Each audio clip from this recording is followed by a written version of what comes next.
Hi, my name is Vicki Ellis, and I am the Executive Director of Heritage Ranch Christian Children's Home.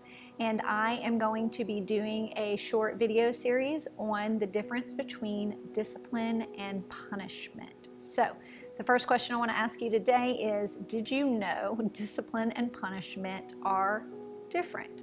So if you didn't, then this is a great place to start because we're going to take a lot of time to learn about the two. Today, I'm going to be specifically focusing on punishment. So the first thing you need to know about punishment is that it focuses on past misdeeds. So I'm going to start with a quick example because everyone loves examples. So let's imagine your child is supposed to mow the lawn. You remind them and tell them over and over again that they need to do it. They don't do it. Afterwards, you tell them that since they didn't mow the lawn, that they have a lost Xbox for the next week.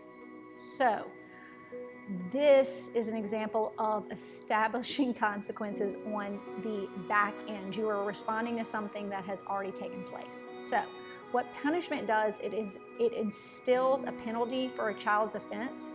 It's about making a child, quote, pay for their poor decision making by inflicting a penalty for that offense.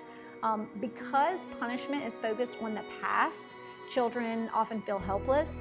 They can't undo what they've already done, and they can't change the circumstances that their behavior has produced. And so when you are engaging with punishment, what you really do is put yourself in a position where you're controlling a child rather than teaching the child how to control themselves.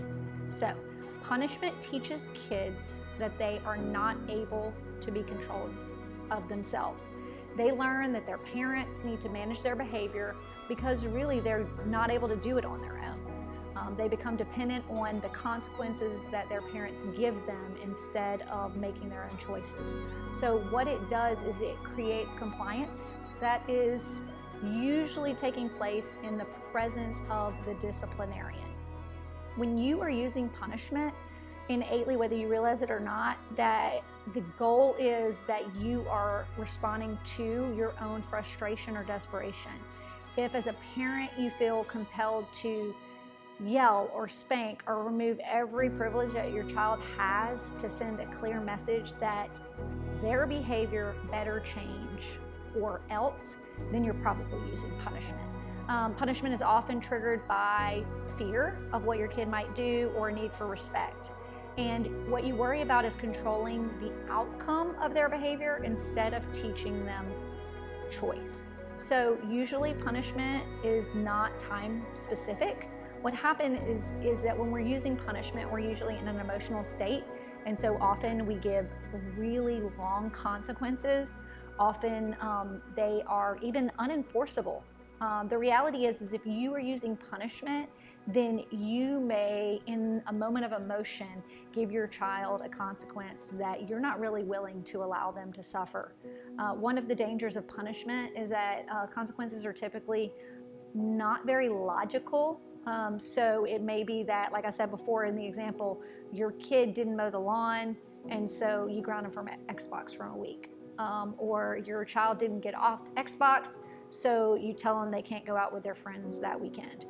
When you are using punishment and your focus is on getting compliance, what you aren't thinking about is that your kids need to learn cause and effect with their behavior. So if your child won't get off Xbox when you tell them to, a logical consequence would be losing the use of electronics the next day. If your child won't mow the lawn, a logical consequence may be that they don't have any privileges until they complete the task.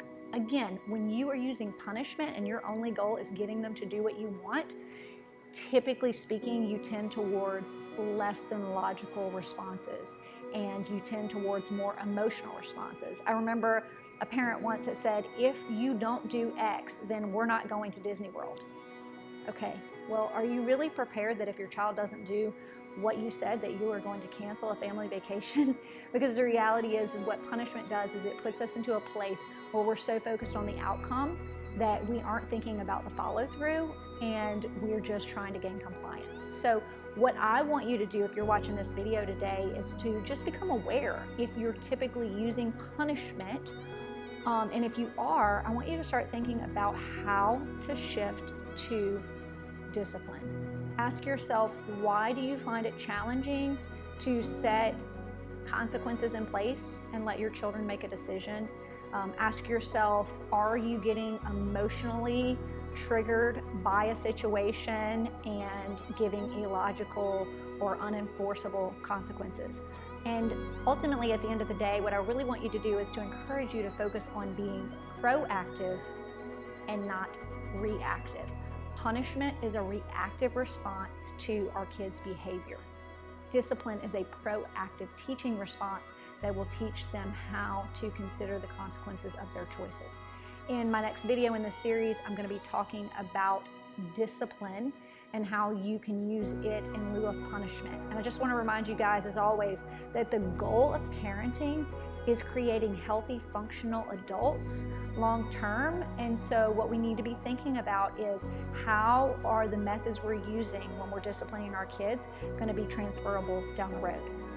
If you use punishment, primarily, again, the goal is going to be that you will get compliance, but your kids are not going to be prepared to make those choices when you're not around.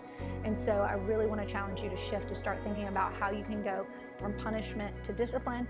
And I hope you'll join me for my next video, which is going to be on discipline and how you can implement it effectively in your home.